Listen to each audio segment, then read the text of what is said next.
Well, more than 3 years after one of the deadliest crimes in state history, investigators haven't named a suspect or a motive. So the I-team started asking questions about the investigation into that explosion in West. Here's Jason Allen. When a college student disappeared in South Texas this fall, there was a $200,000 reward to find her. When a Dallas woman was accused of arranging her rival's murder, she made the list for the FBI's 10 most wanted. But in the town where 15 people died, hundreds were injured, homes and businesses were destroyed, the reward to find the person or persons responsible is $50,000. And after 3.5 years, there are growing doubts from some about the federal government's conclusions the fire was incendiary, meaning someone started it.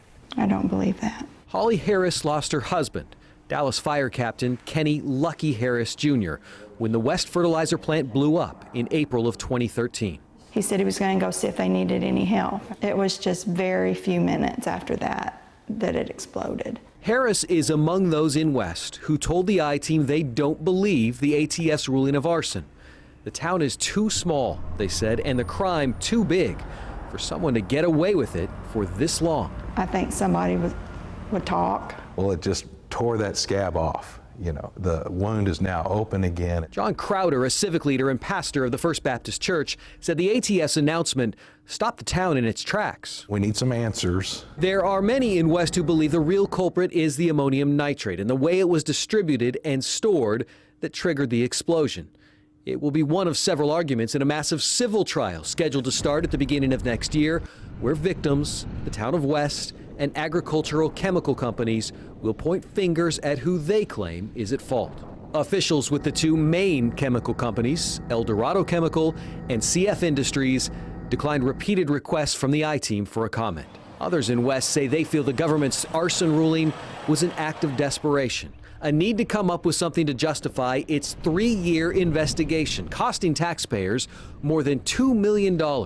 And interviewing 400 witnesses. No, we are not bending into any political pressure. In the ATF's first interview since ruling the fire a criminal act, Gary Orchowski, acting special agent in charge in Houston, told the I-team that his team ruled out all accidental causes. The only hypothesis that we could not rule out, and we proved through extensive testing, was incendiary. Orchowski defended the ATF's $50,000 reward, which West residents say pales in comparison to what the FBI offers for information on its most wanted fugitives. Rewards sometimes start at double that amount, and in the case of terrorists, reach into the millions of dollars.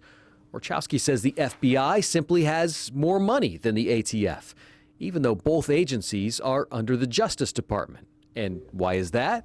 You'd have to ask Congress that, sir.